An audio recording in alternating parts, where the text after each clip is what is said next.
another angle there as far as the Al Fallah founder who has been arrested.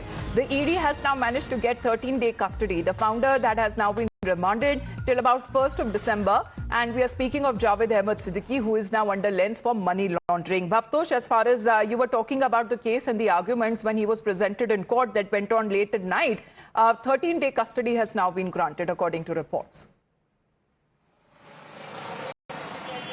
Yes, Amita, he has been remanded to 13 days custody. ED has said that their investigation has just started and they need to probe him further about the shell companies that he has set up.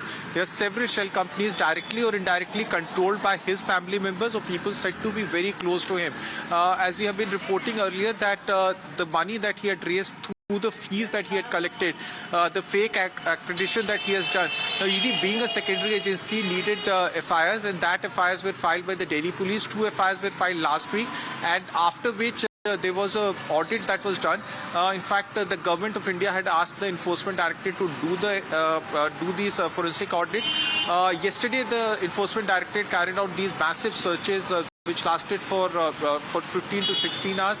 The audit report has been attached with the court order, which in fact gives very startling details, including the fact that 415 crore rupees was raised by them over a period of 10 years, without student even knowing that the university did not have accreditation. Now the question is whether UGC will be taking any action, because the fate and the future of the student is also at stake. Well, that's the point there. As far as what happens to the students there in question, was there fees that was being misused or not? As far as the campus that is now concerned, that is now being labeled as a terror den as far as this module where multiple of these arrests that have taken place of these doctors there, medical practitioners, and of course one of those rooms, what is being said, where this terrorist Omar was recording the video that had now surfaced, because we're going to talk exactly about that. But for the moment, Bhavtosh and Abhishek, thank you very much for joining in.